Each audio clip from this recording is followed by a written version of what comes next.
interés, pero el plazo que yo le voy a dar para que usted me pague la deuda es de 3 años. ¿Listo? Y entonces ahí, hasta ahí llega el señor del banco y se calla. Entonces usted le dice, no, pero también necesito saber la forma en la cual yo le voy a pagar. Y entonces, la forma que nosotros habíamos visto de pago eran 3. La primera que habíamos visto se conocía como un crédito pagadero de amortización constante. Y esta amortización constante lo único que me está haciendo es que yo voy a pagar mi deuda, lo que yo le pido al banco, lo voy a partir en pedacitos iguales, del mismo tamaño, distribuidos en el tiempo. Entonces, si me dicen amortización constante, pagos semestral, entonces yo cada semestre voy a pagar un pedacito hasta que culmine el plazo o la vida útil de esa deuda. Y al final, todo ese abono que yo hago a capital, pues tiene que dar exactamente la suma de 150 millones, que es el monto que me van a desembolsar o que me van a prestar. ¿Listo?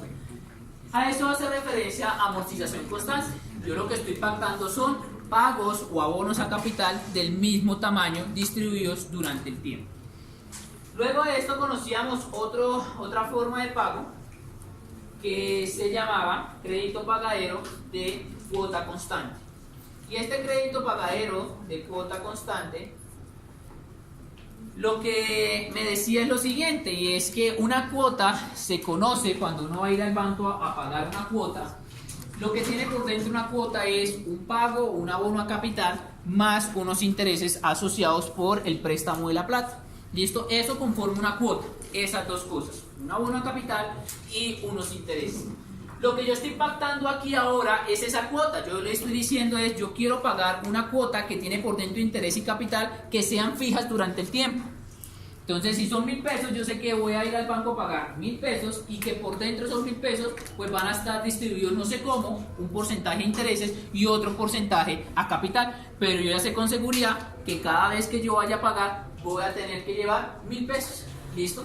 Y para poder sacar esta cuota de acá, recordemos que como es un valor fijo durante todo el tiempo y del mismo tamaño, la misma cantidad de plata, pues esta cuota la sacábamos a través de lo que era el valor presente de una anualidad, o en otras palabras, encontrar la anualidad de un valor que hoy yo conozco. ¿Listo?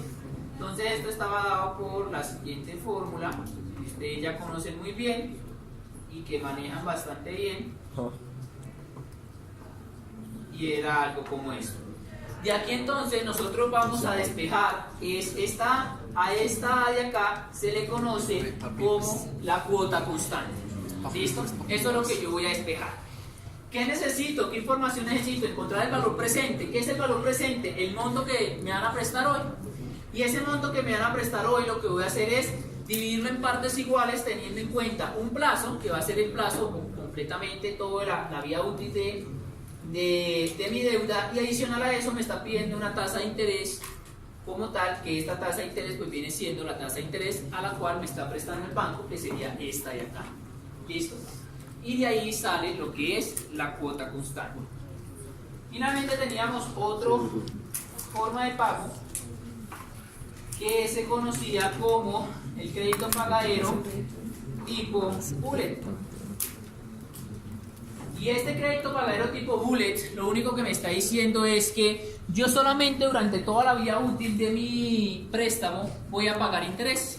Y al final, solamente al final, cuando ya se acabe ese último momento de la vida útil del préstamo, voy a pagar completamente el capital.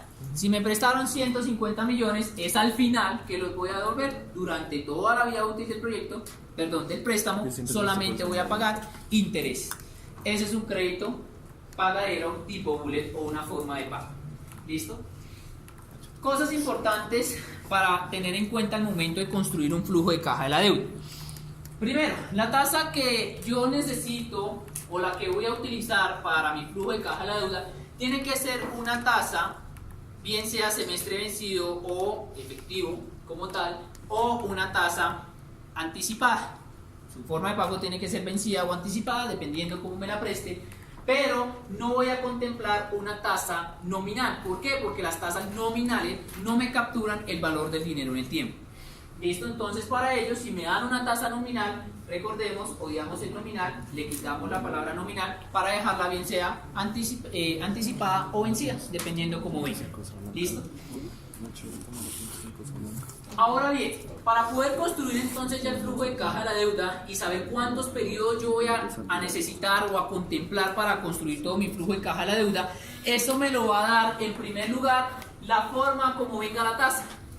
Si la tasa viene semestral, yo voy a armar entonces flujos semestrales. Si la tasa viene trimestral, yo voy a armar flujos trimestrales. Si la tasa viene mensual, voy a armar flujos mensuales. Si la tasa viene anual, armo flujos anuales. ¿Cuántos flujos voy a armar? Pues dependiendo del plazo. Por ejemplo, acá es una tasa semestral con un plazo de 3 años. ¿Cuántos flujos tengo que hacer? 6 flujos. ¿Listo? Y de ahí se parte para comenzar lo que es la estructura del flujo de caja de la deuda. ¿Listo?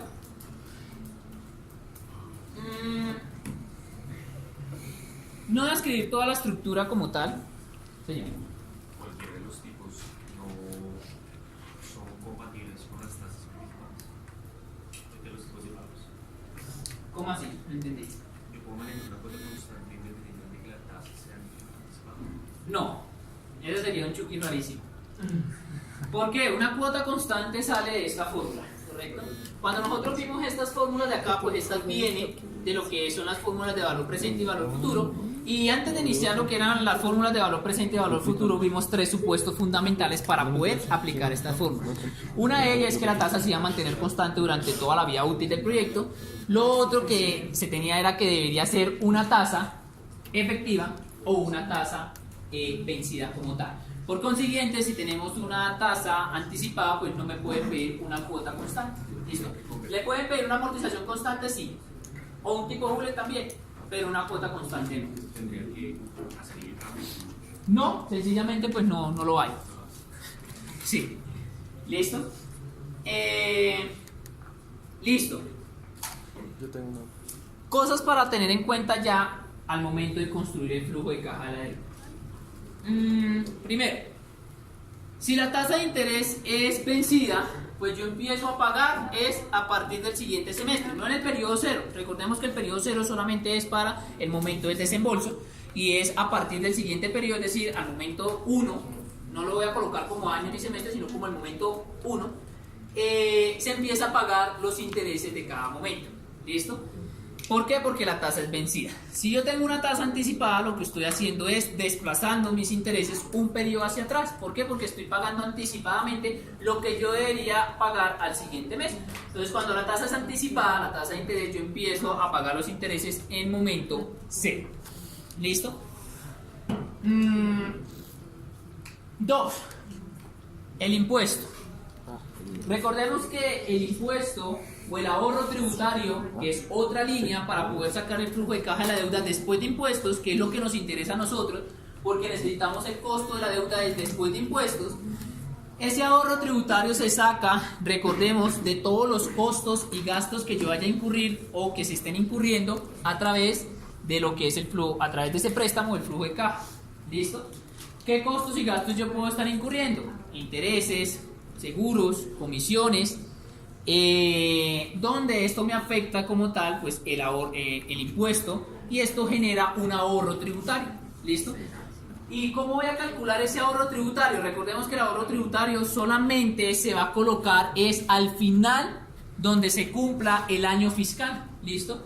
Si mis flujos son semestrales, tengo el primer semestre, segundo semestre, voy a colocar el impuesto es en el segundo semestre porque ahí es donde se termina el año fiscal. ¿Y qué voy a contemplar? Todos los costos y gastos que se hayan incurrido en ese año fiscal, incluyendo pues el periodo cero, si es el primer impuesto que usted va a pagar. ¿Listo? Es digamos que con respecto a los impuestos. Si mi tasa de interés es anticipada, nos toca tener un mayor cuidado. ¿Por qué? Porque el impuesto, el ahorro tributario, se va a calcular nuevamente con todos los costos y gastos que hayan ocurrido exclusivamente en ese año fiscal. Pero no voy a meter el costo de interés de ese momento del tiempo, porque recordemos que como estoy pagando intereses son anticipados, El de ese momento del tiempo, el del semestre número 2, hace referencia es al interés del siguiente periodo fiscal y no del año fiscal que yo estoy evaluando. Es el único cuidado que debemos tener respecto a la tasa de interés cuando es anticipada. ¿Listo? Otra cosa importante.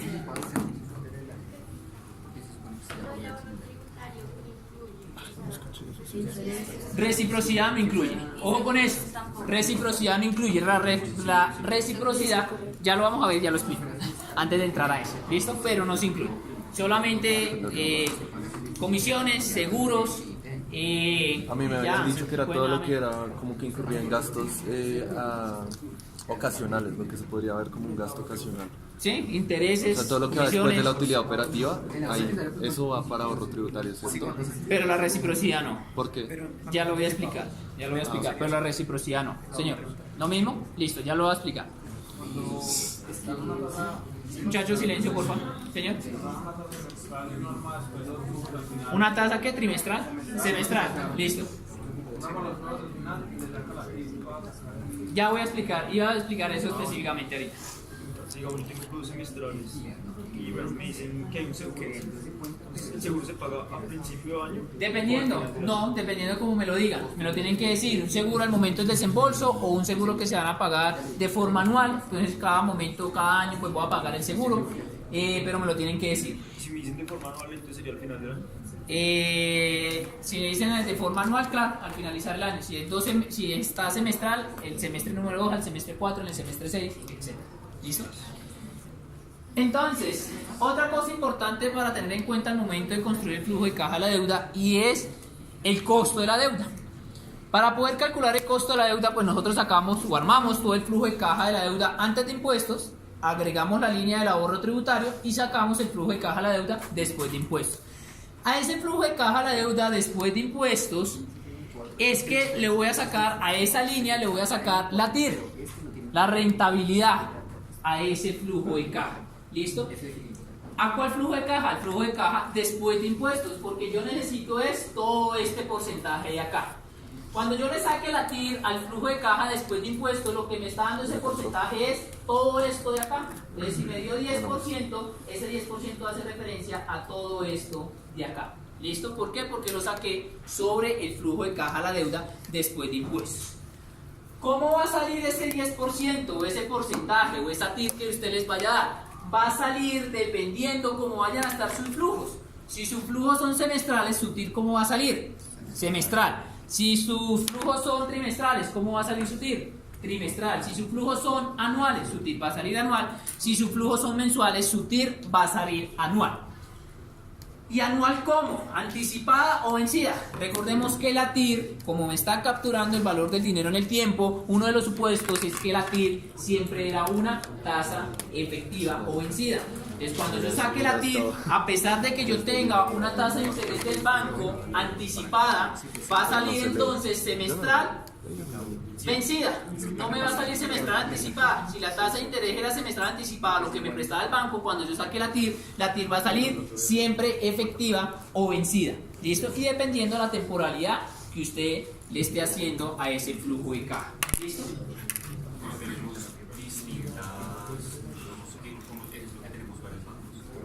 Nosotros tenemos que convertir, digamos, esta que la tenemos para la tenemos que convertir en el anual para el cálculo de bases. Exacto, ya voy para allá. Listo, ya voy para allá. Listo, digamos que esas serían como las consideraciones. Ahora, recordemos que nosotros tenemos distorsiones al momento de calcular el flujo de caja. Cuando nosotros no tenemos distorsiones, es decir, cuando solamente la estructura de mi flujo de caja o las condiciones de mi préstamo están dados por esto nomás, a esto se le conoce como una estructura normal, sin ninguna distorsión. Es decir, solamente voy a pagar intereses, el plazo, el monto y el tipo de amortización o el tipo de la forma de pago. Eso es una estructura normal sin ninguna distorsión. Entonces recordemos que cuando no tenemos distorsiones y la tasa que me están dando es efectiva anual, podemos aplicar nuestra fórmula corta. ¿Listo? Recordemos que la fórmula corta estaba dado que el costo de la deuda después de impuestos pues iba a ser coger el interés del banco, ¿cierto? Y multiplicarlo por 1 menos la tasa impositiva. Y entonces así salía rápidamente cuánto iba a ser mi costo de la deuda después de impuestos. ¿Listo? Ahora, ojo, que si mi banco me presta semestre vencido, pues esto va a salir un costo de la deuda después de impuestos semestral, y si la necesitan anual, pues la convierten anual. ¿Listo? Y ya vamos a mirar eso. Entonces yo puedo utilizar rápidamente la forma corta al momento en el que solamente tenga la estructura básica, es decir, sin ninguna distorsión, y que mi tasa de interés que me esté prestando el banco tiene que ser exclusivamente anual. ¿Listo? Cuando ya le empezamos a meter un poco de distorsiones y tipos de distorsiones como comisiones, seguros, reciprocidades, inclusive periodos de gracia sobre los intereses, entonces ya la forma corta no nos va a servir. ¿Trimestral? Trimestre vencido. ¿Yo la puedo convertir en año vencido para meterla a eso? No, no la puede convertir a año vencido, porque ahí ya me estaría dejando por fuera el valor del dinero en el tiempo de los impuestos. No es lo mismo descontar impuestos periodo a periodo que descontar impuestos en el trimestre número 4, en el trimestre número 8. Y ahí es cuando la fórmula corta ya no sirve. Y yo no puedo convertir nunca las tasas de interés que me están dando el banco y pasarlas de una vez a efectivo anual. ¿Listo? Eso digamos que no se puede hacer. ¿Listo? Sencillamente, solamente la forma corta pues serviría para cuando la tasa es anual. ¿Listo? Ahora, si no hay ninguna distorsión y su tasa está semestre vencido, trimestre vencido, y lo cogen contra la pared y le están preguntando que cuánto es, utilice la forma corta, le va a servir, va a llegar a algo muy parecido si no tiene ninguna distorsión. ¿Listo? Pero pues